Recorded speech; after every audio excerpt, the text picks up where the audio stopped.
जय भीम, नमो बुद्धाय. स्वागत आहे भिक्खू ज्ञानज्योती यूट्यूब चॅनलमध्ये. जर तुम्ही सुद्धा आपल्या चॅनलवर नवीन आला असाल तर चॅनलला सबस्क्राईब करा, व्हिडिओला लाईक करा आणि व्हिडिओ शेअर करायला विसरू नका. संपूर्ण व्हिडिओ पाहून आपले पुण्य संचित करा. सुनो सुनो सिद्धार्थ कथा.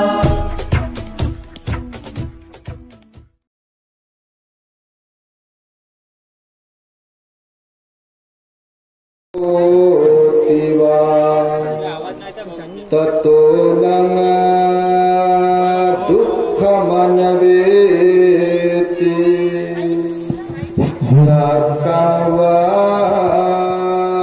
वहतो पदं मनोपुब्बंगमा धम्मा मनोसिट्ठा मनोमया मनसाचे प्रसन्नेवा भासति वा करोति वा ततो नं सुखमनवेति छायाव अनपायिनी. साधु साधु साधु. विश्वाला ज्यांनी सुख शांती मानवता तथा दुःख मुक्तीचा आर्य संदेश दिला असे ते दुःख मुक्तीचे मार्गदाता दुःख मुक्त महामानव महान कारुणिक तथागत भगवान सम्यक संबुद्ध तथागतांनी आपल्या शुद्ध प्रज्ञेतून निर्मिलेला सद्धम्म आणि त्याच सद्धम्माचा गेली 2500 वर्षांपासून सातत्याने अहोरात्र प्रचार आणि प्रसार करणारा पूजनीय भिक्खू संघ या महान अशा आणि सर्वश्रेष्ठ अशा त्रिरत्नांना प्रथमतः मी त्रिवार अभिवादन करतो. ज्यांच्या महान आणि असीम त्याग प्रभावामुळे आपल्याला जो हा अनमोल असा बुद्ध धम्म लाभला आणि ज्यांच्यामुळे आपल्याला हे एवढे मोठे वैभव प्राप्त झाले असे महान युग प्रवर्तक भारतीय राज्यघटनेचे शिल्पकार परमपूज्य बोधिसत्व डॉक्टर बाबासाहेब आंबेडकर या महामानवाच्या महान अशा धम्मक्रांतीमध्ये संपूर्ण जीवनाला समर्पित करून आज या महान मंगलमय दिनी या पावन पवित्र धम्मस्थळी पूजनीय भिक्खू ज्ञानज्योतिजी महाथेरो यांच्या इंटरनॅशनल कठीण चिवरदान समारंभाच्या प्रसंगी धम्म मंचावरती उपस्थित असलेले आमचे गुरुजी पूजनीय प्राचार्य डॉक्टर खेम धम्मोजी महाथेरो तद्वतच पूजनीय भिक्खू शिलानंदजी महाथेरो बांगलादेशातून आलेले सर्वच पूजनीय भिक्खू संघ भिक्खुणी संघ श्रामणेरी संघ श्रद्धावान उपासक उपासिका बालक तथा बालिकांनो तद्वतच दी ग्रेट हॅपीनेस या आपल्या यूट्यूब चॅनलचे सर्वच दर्शक सर्वप्रथम तुम्हा सर्वांच्या प्रती मंगल मैत्री सद्भावना व्यक्त करतो आणि आपणा सर्वांच्या दुःख मुक्तीकरिता 2600 वर्षांपूर्वी तथागत भगवान बुद्धांनी सांगितलेल्या धम्मोपदेशास प्रारंभ करतो. आपण सर्वांनी शांत एकाग्र आणि श्रद्धायुक्त चित्ताद्वारे या अनमोल बुद्धवाणीला आपल्या हित सुखाकरिता श्रवण करावे, ग्रहण करावे. खरं तर ही सायंकाळची वेळ माझ्याही जीवनामध्ये आणि आपल्याही जीवनामध्ये मला वाटतं आपल्या महाराष्ट्रामध्ये हा प्रथमच हिस्टॉरिकल प्रोग्राम आहे. तेव्हा आपल्या पूजनीय ज्ञानज्योती भंतेजींना उदंड आणि निरोगी आयुष्य लाभावे आणि त्यांच्या माध्यमातून बुद्ध शासनाच्या वृद्धीसाठी हे जे अव्याहतपणे आदर्शवत आणि प्रेरणादायी धम्म कार्य सुरू आहे तेव्हा भंतेजींच्या या कार्याचा गौरव म्हणून भिक्षू संघाच्या कार्याचा गौरव म्हणून आपण सर्वांनी हृदयाशी हात जोडून त्रिवार साधुकार द्यावा. साधू साधू साधू.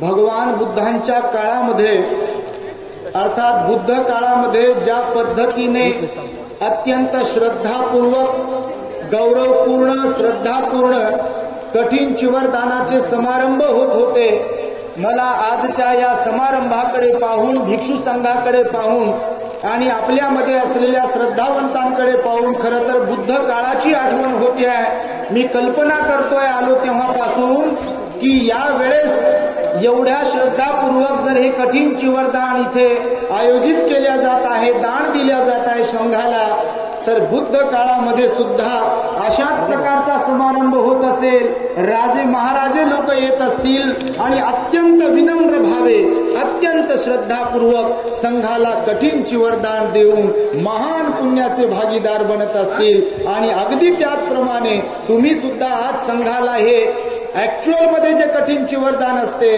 ते कठीण चिवरदान देऊन महान पुण्य संपादन करणार आहात, तेव्हा तुमचंही सर्वांचं कौतुक करेल. माझ्या आयुष्यामध्ये भिक्खू जीवनामध्ये एवढी वर्ष झाली, पण आम्हाला ही कठीण चिवर बनवतात कसं ऍक्च्युअल मध्ये वाचून होतो, अभ्यासून होतो, पण प्रत्यक्ष मात्र पाहता आलं नाही. बोधिसत्व बाबासाहेबांच्या मुळे आपल्याला 1956ला बुद्ध धम्माची दीक्षा मिळाली आणि त्यानंतर मात्र आपला समाज, आपली लोक नव्यानेच पंचशील पालन करायला लागली, उपोषण पालन करायला लागली, चिवरदान द्यायला लागली, भिक्षूंना औषधींचं वगैरे वगैरे दान द्यायला लागली. पण मला वाटतं महाराष्ट्रामध्ये जिथे कुठे कठीणाचे कार्यक्रम होतात तर तिथे पारंपरिक कठीण चिवरदान तर दिल्याच जाते, परंतु त्या सुताला तयार करून कातून त्याला रंग देऊन चिवर कसं बनवल्या जाते हे प्रत्यक्ष इथे आज पाहायला मिळते आणि म्हणून मला खरोखर खूप आनंद होतो आहे. भगवान बुद्धांनी बघा, भगवंताच्या काळामध्ये मागे एका ठिकाणी मी बोललो, ही कठीणाची परंपरा बुद्धाच्या काळापासून सुरू आहे. एकदा आपले भगवान बुद्ध कपिल वस्तूलाच होते आणि कपिल वस्तूला असताना आपली महाप्रजापती गौतमी माता भगवंताच्यासाठी वर्षावासाच्या दरम्यान स्वतःच्या हाताने आपल्या पुत्राला द्यायचंय म्हणून एक सुत्त कापते, त्याचा कपडा तयार करते, त्याला रंगवते, त्याचं चिवर वस्त्र तयार करते आणि भगवान बुद्धाला देण्यासाठी म्हणून संघाच्या समोर हजर होते आणि ती म्हणते की भगवान, मी आपल्या हेतूने ह्याचं निर्माण केलाय, ह्याचा आपण स्वीकार करावा. तेव्हा भगवान म्हणतात, आई तुला पुण्य पाहिजे की महापुण्य पाहिजे, ह्याच्यावरती मी बोललो आहे. परंतु जेव्हा महाप्रजापती गौतमी आईला म्हणतात की पुण्य पाहिजे की महापुण्य, आणि तिथे भगवान बुद्धांनी दक्षिणा विभंग सूक्त जे आहे त्याचा उपदेश केलेला आहे, संघदानाचं महत्व काय आहे ते तिथे विशद केलं आहे आणि आईला सांगितलं की संघाला दान दे, कारण बुद्ध रूपाने जास्त काळपर्यंत राहत नाहीत, पण धम्म काया बुद्धाची जी आहे ती संघाच्या माध्यमातून, धम्माच्या माध्यमातून परमनंटली या जगतात राहते. म्हणून आपण नेहमीसाठी बघा संघामध्ये बुद्ध पाहिला पाहिजे, धम्मामध्ये बुद्ध पाहिला पाहिजे. आणि त्यामुळे बघा भगवान बुद्धाला जे दान दिल्या जाते ते संघाला दिल्यानंतर त्याचं पुण्य मिळते. अशा प्रकारचा उपदेश भगवंताने तिथे केला आणि तेव्हापासून ही चिवरदानाची परंपरा सुरू आहे. बांगलादेशाचे राजे आता आम्ही बघितलं बघा, आपल्या देशामध्ये फार वेगळी परिस्थिती आहे. आपल्याही आता सगळ्या, मी काही कुणावर टीका टिप्पणी करणार नाही राजकीय लोकांवरती, मी ऑब्झर्व करत होतो जेव्हा राजे आले बांगलादेशाचे तर त्यांच्यामध्ये बघा किती विनम्रता. भिक्षू संघाला त्यांनी तिथे त्रिवार पंचांग प्रणाम केला आणि भिक्षू संघाचा त्यांनी गौरव केला तिथे आणि ते म्हणाले की माझंही अहोभाग्य आहे की मला इथे यायला मिळालं, भंतेजींनी मला हा बहुमान दिला, सन्मान दिला. मी त्यांचं ऐकत होतो, बिलकुल यत्किंचितही अहंकाराचा लवलेशही नव्हता. बघा तुम्ही कम्पेअर जर करत असाल, लोकांमध्ये तुलना जर करत असाल तर राजा असून देखील बांगलादेशाचा त्यांच्यामध्ये मात्र बिलकुल असा तसूभरही अहंकार नव्हता, अत्यंत श्रद्धा होती. मी फक्त त्यांना निहाळत होतो, ते आले, गुडघ्यावरती बसले भंतेजींच्या समोर आणि त्रिवार पंचांग प्रणाम केला. इकडे पाहतो बापा आपल्याकडे तर सरपंच जरी असेल तर म्हणते मला खुर्ची पाहिजे म्हणते. त्याला भंतेजीचं महत्व कळत नाही, त्याला बुद्ध वंदना येत नाही, ते पंचांग प्रणाम करत नाही, त्याला वाटते माझा कोण सत्कार कधी करते, माझा सत्कार कधी करते, ते त्याच्यासाठीच येते, सत्कार भेटला की निघून जाते. हे आपण पाहतो बघा. काही अपवाद वगळता बापा, तुमच्यात कोणी राजकीय असतील नेते तर तुम्हाला नाही, तुम्ही धार्मिक आहे म्हणून तर इथं आले. पण आम्ही पाहतोय आता सगळा भिक्षू संघ पाहतोय, समाज पाहतोय बघा. त्यांना वाकावं वाटत नाही, झुकावं वाटत नाही, लवावं वाटत नाही, आपली श्रद्धा प्रकट करावी वाटत नाही. आणि त्यामुळे या राजाकडून बांगलादेशाच्या आपण शिकलो पाहिजे की बुद्ध धम्मामध्ये सर्वात महत्व जर कशाला आहे तर ते श्रद्धेला आहे. बौद्ध त्यांनाच म्हणू शकतो की ज्यांच्यामध्ये त्रिरत्नांच्या प्रति श्रद्धा आहे, आणि त्रिरत्नांच्या प्रति निस्सीम श्रद्धा असलेला राजा आज आम्ही इथे पाहिला. आणि आम्हालाही त्याची प्रेरणा मिळाली की बौद्ध राजा भगवंताने आपल्या वंदनेमध्ये तुम्ही नेहमी म्हणत असाल की राजा भवतु धम्मिको. राजा जर धार्मिक असेल तर संपूर्ण प्रजा धार्मिक असू शकते. परंतु धार्मिकतेचा अर्थ असा नाही की जे आपल्या देशामध्ये चाललाय. धार्मिकता म्हणजे ज्यांच्यामध्ये शील सदाचार आहे, ज्यांच्यामध्ये दानावर ज्यांचा विश्वास आहे, शीलावरती ज्यांचा विश्वास आहे, ध्यानावरती ज्यांचा विश्वास आहे, असा व्यक्ती आहे धार्मिक आणि श्रद्धावान. सम्राट अशोकाचं उदाहरण आपल्यासाठी आहे, अनेक राजे लोकांचं उदाहरण आहे, बोधिसत्व बाबासाहेबांचं उदाहरण आहे. एवढ्या मोठ्या डिग्र्या घेतलेले डॉक्टर बाबासाहेब आंबेडकर 1956ला स्वतः बुद्ध धम्माची दीक्षा घेतात गुरु चंद्रमणी महास्तवीर यांच्याकडून, आणि आपल्याही लोकांना 22 प्रतिज्ञा देऊन बुद्ध धम्माची दीक्षा देतात. आणि म्हणून बाबासाहेबांच्या या महान प्रयासामुळे, त्यागामुळे आपल्याला हा बुद्धाचा धम्म मिळाला, आणि या बुद्धाच्या धम्माचा गौरव करणे हे आपलं आद्य कर्तव्य आहे. आणि आज घडीला आम्ही पाहतोय पूजनीय ज्ञानज्योती भंतेजी खरं तर आमच्या भिक्षू संघामध्ये असलेले एक अनमोल हिरा आहेत, अनमोल रत्न आहेत. प्रचंड त्याग आणि संघर्ष. विशेष म्हणजे केवळ बुद्ध धम्माचं तत्वज्ञानच सांगतात असं नाही आहे. आमच्यासारखे कितीतरी भिक्खू त्यांचे फॉलोअर्स आहेत, त्यांना आदर्श मानतात, त्यांच्याकडून प्रेरणा घेतात. ते भिक्खू तर आहेतच आहेत, विनयधारी आहेतच आहेत, सिलवान तर आहेतच आहेत, गुणवान तर आहेतच आहेत, पण त्यांच्यामधली विशेषता जी आहे ते आंबेडकरवादी भिक्खू आहेत. आणि त्यामुळे आम्हाला त्यांच्याबद्दल नेहमीच आदर वाटतो, कारण बाबासाहेबांना अभिप्रेत असलेलं धम्माचं कार्य पूजनीय भंतेजींच्या माध्यमातून होतो आहे. नेहमी नेहमी नेहमी नेहमी भंतेजी सगळीकडे फिरत राहतात. त्यांच्या त्यागालाही सलाम आहे, त्यांच्या कार्यालाही सलाम आहे. तुम्ही एवढ्या मोठ्या संख्येने इथे आलात कठीण चिवरदानासाठी, ते केवळ आणि केवळ भंतेजींच्या प्रति श्रद्धा असल्या कारणानेच आलात. त्यामुळे मला भंतेजींनी इथे निमंत्रित केलं.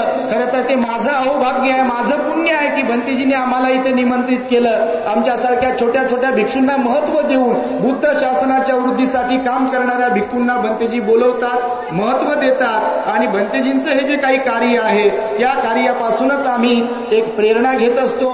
आणि त्यामुळे भिक्षूंना, भंतेजींना, संघाला मी वंदन करतो. वेळेच्या अभावी अधिक इथे बोलता येणार नाही. तुम्ही पाहताय, मीच पाहतोय की आपल्या महाराष्ट्रात एवढा मोठा पूजनीय संघ एवढ्या मोठ्या संख्येने उपस्थित आहे. मीच गहीवरून गेलो आहे, मला सुचत नाही. तुमची श्रद्धा मी आल्यापासून पाहतोय बापा. भंतेजींच्या याच्यामध्ये कारखान्यामध्ये तुम्ही निर्माण झालात, तुम्ही सगळेजण श्रद्धावान आहात. आम्ही त्या संघारामगिरीला पण गेलो, मागच्याही वेळेस आलो होतो, आताही आम्ही तिथे गेलो, भंतेजींचं अधिष्ठान पाहिलं.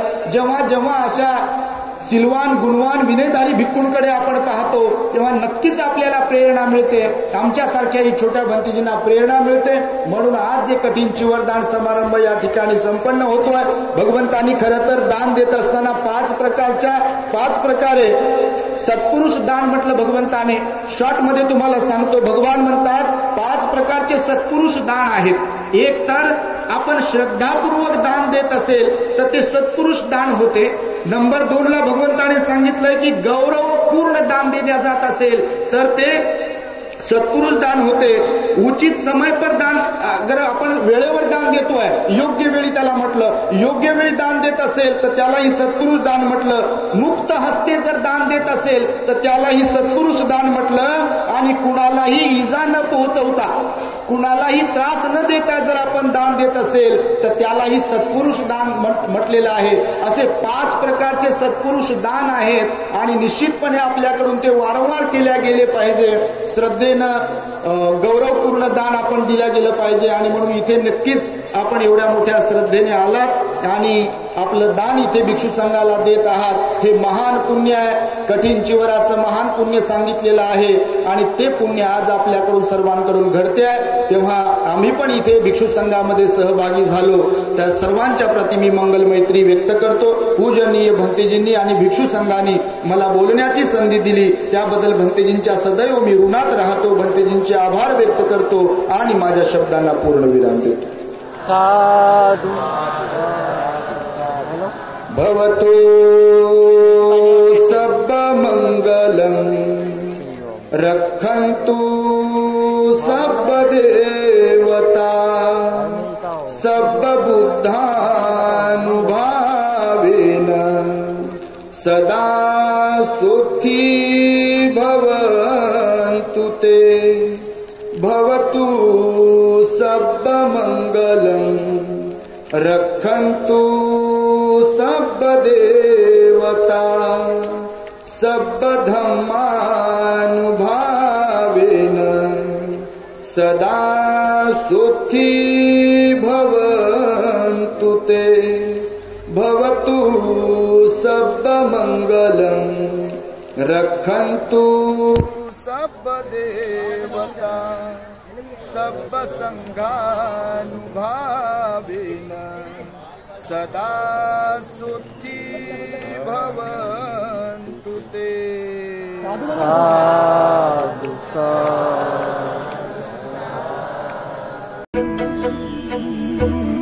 असेच नवनवीन व्हिडिओसह भेटू पुढील व्हिडिओमध्ये.